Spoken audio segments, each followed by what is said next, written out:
Hey daisies, it's your girl Artsy. I'm gonna try and make some adjustments. Okay, does that look better? So this video today, I really wanted to talk about the struggling artist. If you're wondering why I'm in my car, it's because it's a little chilly in the house and my car has been sunbaking, so it's a little bit warmer in here and I'm a little bit more comfortable. And I kind of just wanted to get out the house, but I don't have nowhere to go in like a 30-minute time for my lunch. So I decided to just come out to my car and smoke a little joint or whatever. And then when I'm done, I'll, head back inside. So I'm going to try and make this video like super quick because it's something that's been on my mind. And again, I said I wanted to change up the content for my channel. So I think like just talking about about myself and some of the things I go through would be a good start. And being a struggling artist is definitely one of those things that I want to touch on. As you all may or may not know, I am what you would refer to as a struggling artist. Yay! No, yes, who cares? Who knows? It's a very niche. I don't know. It's very hard place to find yourself in. I guess I should start like where I started. I've been drawing my whole life. Honestly, I've been drawing from the time I could even draw. Like, I used to like draw on the walls when I was a kid. Of course, I got my ass whooped for that shit.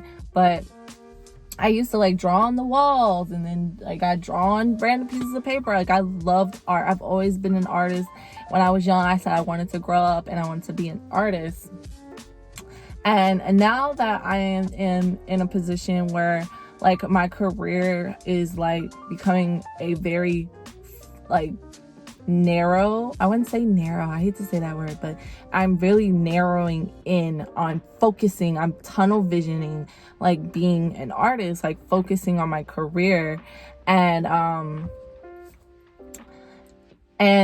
there, I feel like there is like, you have your art, your subcategories of artists. I wouldn't say subcategories. You have your different types of artists. You have your artists who are doing extremely fucking well. Like, they have a stable career. They got benefits with being an artist. They have side hustles. Like, they're doing great. And then there's people like me who are freaking struggling. Yeah. And that shit it's not fun, honestly. It's honestly had me very upset this morning. I mean, my lady time did come, so that just kind of like packed on or added to the feeling I was having. But it's honestly just really making it's kind of, I wouldn't say depressed, but low-key just a little bit, because being a struggling artist is probably one of the hardest career paths to take, because with art, it's never, I wouldn't say it's never a guarantee, but if you don't have the right elements like in line with each other, it can be very hard to be successful and get the money like your college educated counterparts. Like I didn't go to school to be a doctor or a nurse or engineer or any of those jobs where I would have a much more secure job position. I chose to do art, and I don't really have to go to school. I mean, I could, but it's like I already am low on the monies and the cash-a-roonies, so it's like I didn't really want to add on to a problem that I feel like I'm already having. As a struggling artist, I feel like there's a lot of things like we face, and I'm hoping like with this video y'all kind of like can relate to me on some of the things that I'm talking about. But I feel like there's certain things that I face as a struggling artist that I feel like a lot of other struggling artists are going through and can relate to me on. I wrote down a little list, and I'm kind of gonna like hit on some key points as an artist that I feel like I face and maybe some of everyone else does. If you're watching this video and you're an artist and you were once a struggling artist and you have some real solutions that could help, please let us know. Where can we find the sources for some help that we can get to like really be where we want to be? So I don't know where I should start. I'm gonna first start with the easiest one, which is getting a following. As long as you have like a minimum following of people who actually do support your artwork and like what you do, I feel like you already have like some of the first steps. Because once you start making art or you start creating products that your art is on, I feel like the people who are already following you are going to like have your back or like be your backing or to be your support group.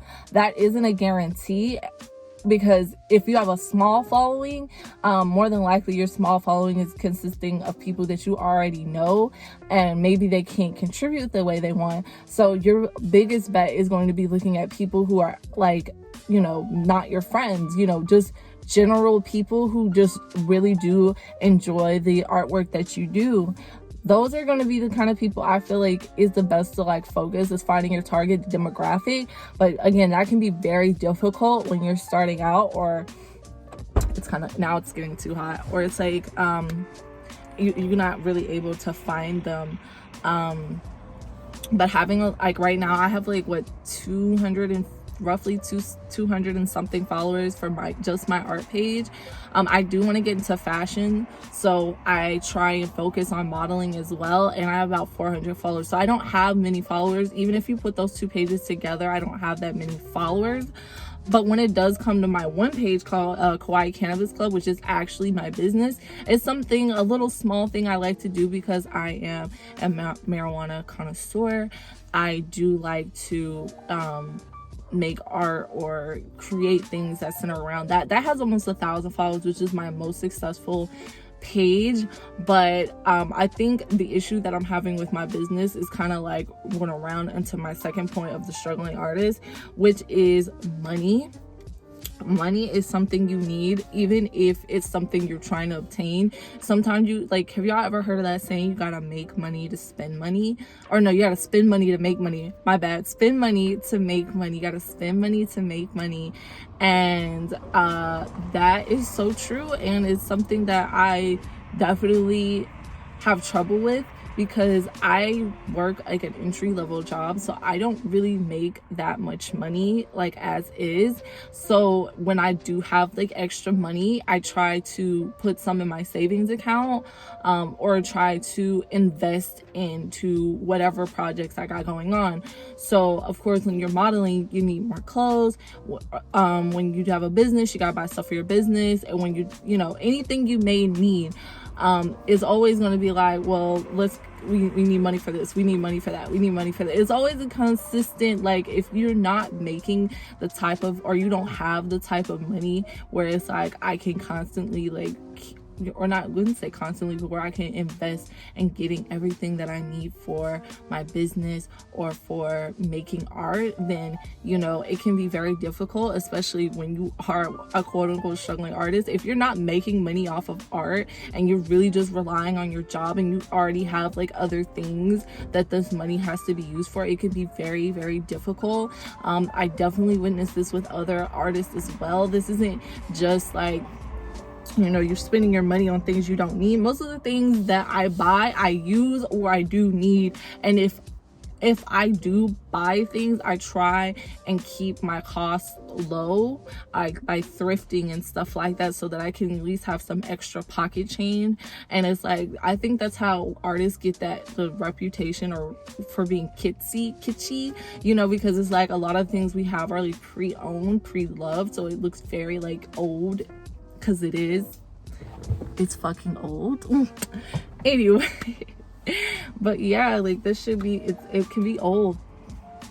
And you know, not because like I necessarily want to get old. I'd love to get some new things, and I do like to get pre-loved things, because I know like I'm not just feeding into the industrial cow or whatever, but at the same time, it's like I do it so that I can have extra money to invest. And like, especially with being an artist, you would think it's cheap, but art supplies is not cheap.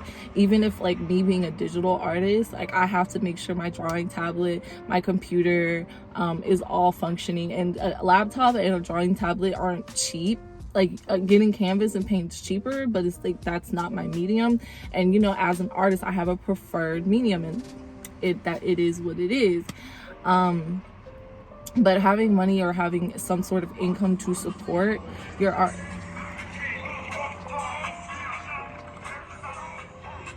ghetto guys, ghetto. Anyway, but having the money that you need to kind of kickstart yourself is very important, because you're going to need to invest. Like just recently I had to buy a Cricut machine. That shit's fucking expensive, guys. Like that wasn't a cheap investment. Like I had to pull some money out of my savings and my checking just so that I could afford to buy it. And like to some people it's like that's not even that much, and it's like when you don't have it like that, that can be a lot. Like considering considering what I mean, it was a great investment, don't get me wrong, but it's like, it's little stuff like that. I had to get a vlogging kit, so I needed a ring light, I needed a stand, I needed all that good stuff. That wasn't cheap either. It's like those big expensive just so that you can like kickstart these things, so I can do my YouTube and everything like that. Even though I'm doing it in the car today, I was gonna do it inside, but that'll be for another time. My last one is time. Time is one of the biggest aspects, because let's say you got the money, let's say you got the following, you still have to put the time in to actually do the work. And that can be one of the struggling artists like biggest fucking the biggest. There's a wasp outside. It can be one of your, how is there a wasp outside? Is it that warm? But that can be one of your biggest struggles, I swear, is time. It's like, okay, so let me go ahead and draw. If you're not motivated to draw, especially like mentally, and that's one of the points I have is your mental health. I might as well just tie them all together, because time and mental health, I feel like, play a big part into each other. When you're not mentally right, like you're maybe depressed, you have anxiety, and that could be caused because you're working a dead-end job. Well, I'm working a dead-end job until I can leave, of course. But if you're working at a job in which like you may have anxiety, or you're depressed, or you're going through situations that are just working against you and your mental health, like you're not going to feel like doing your artwork. And that is, let me tell you, it's one of the most depressing things, because it's like, I'm just gonna do it, but if you're not in the right place mentally, you're not going to do it. Or maybe you don't even have time. Like maybe you do work, and then you got to cook, and then you got to clean, then you got to pay bills, and you got to run errands, and you have like other obligations that you have to do. And then artwork, kind of like your art becomes like your last fucking priority. And it's like, well, let me bump up the priority, and then you neglect other things. It can be very difficult. I can't believe I'm sweating right now. It can be like very difficult, like because you got to put in the time of doing the artwork, of doing your art. Because if you're not putting in the time to do your art, then you're losing the opportunities to become more successful, to become more ingrained in your career path.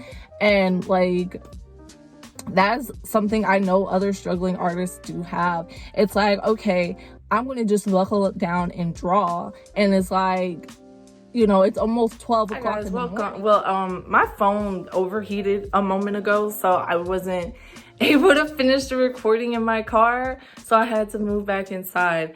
I just kind of want to wrap this video up now, because I'm like kind of getting tired. This video was in no way to like complain or say, oh, woe is me and da-da-da, like pity or anything. This was honestly just to share my experiences as being a struggling artist. Like, I'm really living that struggle artist life. I'm making no money off of being an artist. And right now, that's the only thing I want to do. I just want to be an artist. I don't want to work a job anymore. I want to have a career in what I want to do and what I love. And I know there's plenty of people out here who can relate to what I'm saying.